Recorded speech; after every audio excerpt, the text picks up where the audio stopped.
ঘড়ি দেখা মানে সৌভাগ্যতা, মানে কেউ এ তো দেখেই না, কেউ দেখেনি। তপন এই ফার্স্ট টাইম, তপন তো আপনার যে প্রোফাইল আছে ফার্স্ট টাইম এটা ছাড়া হচ্ছে। লন্ডন থেকে মহারাজা কৃষ্ণচন্দ্র নিয়ে এসেছিল গোপাল ভাঁড়কে রাজসভায় আসার জন্য, যে প্রতিদিন বলতো যে ঘড়িটা দেখে এই টাইমের মধ্যে আসবে, ঠিক সেই ঘড়িটার সামনে আমরা দাঁড়িয়ে রয়েছি। এটা কোন ধরনের কথা হলো? আচ্ছা এই টাইমটা দেখতে রাজামশাই এদিক থেকে দেখে। আচ্ছা এই হচ্ছে ব্যাপার। আচ্ছা, আর পৃথিবীতে একটাই ভিডিও যাচ্ছে 1792 সালে এটা আসে কৃষ্ণনগরের বুকে কৃষ্ণচন্দ্র রাজার বাড়ি। লন্ডন রয়েছি, বারোদলের মেলা, কৃষ্ণচন্দ্র রাজা মহারাজার মেলার মধ্যে রয়েছি আমরা। খুব প্রাচীন একটি ঘড়ি দেখাচ্ছি, এটা লন্ডন থেকে মহারাজা কৃষ্ণচন্দ্র নিয়ে এসেছিল গোপাল ভাঁড়কে রাজসভায় আসার জন্য, যে প্রতিদিন বলতো যে ঘড়িটা দেখে এই টাইমের মধ্যে আসবে, ঠিক সেই ঘড়িটার সামনে আমরা দাঁড়িয়ে রয়েছি। এই আচ্ছা ওটা বলো, এইটা বলো। এই শালটা দেখতে পাচ্ছেন লন্ডন থেকে এসেছে, এটা ধাতু দ্বারা গঠিত। সাধারণ ঘড়ি একটা সাইড দেখায় কিন্তু সময়ের, এটা দেখুন দুটো সাইড দেখাচ্ছে। মহারাজা খুব আদর যত্ন করে নিয়ে এসেছিলেন। এবং এটা কি এখনো চলে দাদা? মানে আপনি কি এখন সারাতে যাচ্ছেন? মানে আপনি কি এই অফিসিয়াল লোক আছেন তো? কাজ করি। আচ্ছা, কাজ করেন কৃষ্ণচন্দ্র রাজার বাড়িতে কাজ করেন। এই ঘড়ি সম্বন্ধে একটু বলেন তো, ঘটনাটা কি ঘটেছে? এই সম্বন্ধে একটু জোরে বলবেন দাদা। রাজদরবারে টাঙানো থাকতো। আচ্ছা। টাইম সবাইকে দেখানোর জন্য। আচ্ছা। দুদিকে এরকম ঝোলানো থাকতো। আচ্ছা। যে সামনে থেকে আসে এই টাইমটা দেখতো রাজামশাই এদিক থেকে দেখে। আচ্ছা এই হচ্ছে ব্যাপার। আচ্ছা, আর বলছি যে এটা কত সালে এনেছিল রাজা? 1792 সাল। আচ্ছা দেখি সালটা একটু দেখি, আচ্ছা 1792 সালে এনেছিল লন্ডন থেকে আপনি বললেন। আচ্ছা আচ্ছা, এটার এখন আনুমানিক দাম কি আছে? এটা দাম বলা যাবে না? এটা দুষ্প্রাপ্য, বর্তমান সময়ে এটা দুষ্প্রাপ্য ঐতিহাসিক জিনিসের কোনো দাম দিয়ে বিবেচনা করা হয় না। আচ্ছা, আগে একবার সারানো হয়েছিল, কতদিন আগে সারানো হয়েছিল? 15 বছর আগে সারানো হয়েছিল, মানে আবারও ডিস্টার্ব দেখা দিয়েছে। এটা তো সব জায়গায় মিস্ত্রি পাওয়া যায় না। এটা দেখুন, এটা এই যে এইখানটায় দড়ি দিয়ে ঝুলানো থাকবে, বা রাজসভার যে কোনো একটা জায়গায় ঝুলানো থাকে।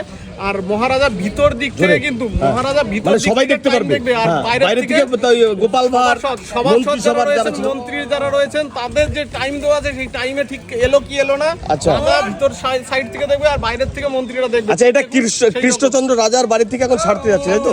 আচ্ছা আচ্ছা, বেশ। মেলা দুষ্প্রাপ্য জিনিস, এটা কোনোদিনও দেখতে পারবেন না, একমাত্র তপন পালের আইডিতে আপনারা দেখতে মানে এই পৃথিবীতে একটাই ভিডিও যাচ্ছে 1792 সালে এটা আসে কৃষ্ণনগরের বুকে কৃষ্ণচন্দ্র রাজার বাড়ি।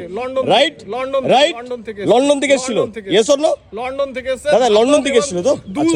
দু সাইডে ঘড়ি কখনো আপনারা দেখেছেন? আচ্ছা, কখনো দেখবেন না, একমাত্র রাজা মহারাজের কাজ এটা। আচ্ছা। এবং গোপাল ভাঁড়কে সময় মুখ করে রাজসভায় আসতে বলতেন, যেই সময় দেখে রাজা বিবেচনা করতেন ঠিক টাইমে এলো কি এলো না, সেই ঘড়ি কিন্তু এটা। আপনারা দুষ্প্রাপ্য একটি ঐতিহাসিক স্মৃতি দেখতে পাচ্ছেন শুধুমাত্র তপন পাল আইডিতে। আপনারা সকলে আসবেন এই বারোদলের মেলা, কৃষ্ণচন্দ্র মহারাজের মেলা কিন্তু শুরু হয়ে গেছে। আমরা এসেছিলাম মেলায়, আপনারা সকলে আসবেন। আচ্ছা, এটা এখন সারতে যাচ্ছে। হ্যাঁ যান, তাহলে সেরে নিয়ে আসে আমাদের আবার দেখাবেন। হ্যাঁ দাদা, আর একটা ভিডিও বানাবো, আপনাদের দেখালাম কৃষ্ণচন্দ্র রাজার বাড়ির এই ঘড়িটা। হ্যাঁ, এই ঘড়িটা দেখালাম, এখন সারতে যাচ্ছে। এই ভাইরাই ওখানেই করে। এটা 1792 সালে কিন্তু লন্ডন থেকে কৃষ্ণচন্দ্র রাজা এবং গোপাল ভাঁড় সঙ্গে করে নিয়ে এসেছিল এটা, তাই তো? এটা গোপাল ভাঁড় সঙ্গে করে নিয়ে এসেছিল, রাইট? একদম। আপনারা দেখতে পাচ্ছেন এই সেই দুর্লভ ঘড়ি, কৃষ্ণচন্দ্র রাজার ঘড়ি। দেখুন আপনারা, চলে যাচ্ছে ভাই, ঘড়িটা সারতে চলে গেল। এখন এই মুহূর্তে রয়েছে কৃষ্ণচন্দ্র রাজার ঠিক মূল ফটকের সামনেই রয়েছি। বারোদলের মেলা স্টার্ট হয়ে গেছে। এই ভিডিওটি, আচ্ছা আপনার কি মনে হয় এই ভিডিওটা মানে পৃথিবীতে এক পিসি যাচ্ছে নাকি? একটাই, কৃষ্ণচন্দ্র রাজার এই ঘড়ি দেখা মানে সৌভাগ্যতা, মানে কেউ এ তো দেখেই না, কেউ দেখেনি। তপন এই ফার্স্ট টাইম, তপন তো আপনার যে প্রোফাইল আছে ফার্স্ট টাইম এটা ছাড়া হচ্ছে। মানে এটা কঠিন ব্যাপার, একটা বিরাট ব্যাপার, বিরাট ব্যাপার। আমরা অ্যাকচুয়ালি এখানেই থাকি, আমরা নিজেও দেখিনি, আমরা ভিতরে গিয়ে দেখতে পেয়েছি। আচ্ছা, কিন্তু আপনি এখানে এসে ফার্স্ট টাইম বাইরে দেখলেন। আচ্ছা, আপনি তো এখানে ঝালমুড়ি বিক্রি করেন প্রতিদিন। যাই হোক, মানে গোপাল ভাঁড়ের এই ঘড়িটা আমরা যে দেখতে পেলাম, কৃষ্ণচন্দ্র রাজার 1792 না কত সালে বেশ এসে দেখলাম। তো এটা আপনি কি প্রথম দেখলেন? না, এর আগেও দেখেছি আমরা ভিতরে। আচ্ছা, ভিতরে দেখেছেন। আর এবার বাইরে আজ থেকে আমরা 40 বছর আগে দেখেছি। 24 বছর আগে, 40 বছর আগে, 40 বছর আগে ভিতরে বাইরে আসছে ঘড়িটা। এটা তো ওয়েটটা বিরাট ওয়েট দেখলাম, এটা 5 কিলো ওজন ঘড়িটা। 5 কিলো ওয়েট।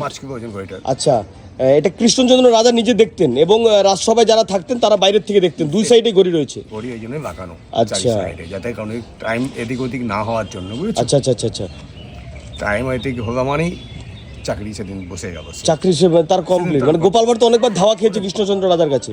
গোপাল ভাঁড় ধাওয়া তো খাবেই। আচ্ছা, গোপাল ভাঁড় যেমন ধাওয়া খেয়েছে। বলো কি নন্দলাল, এটা কোন ধরনের কথা হলো?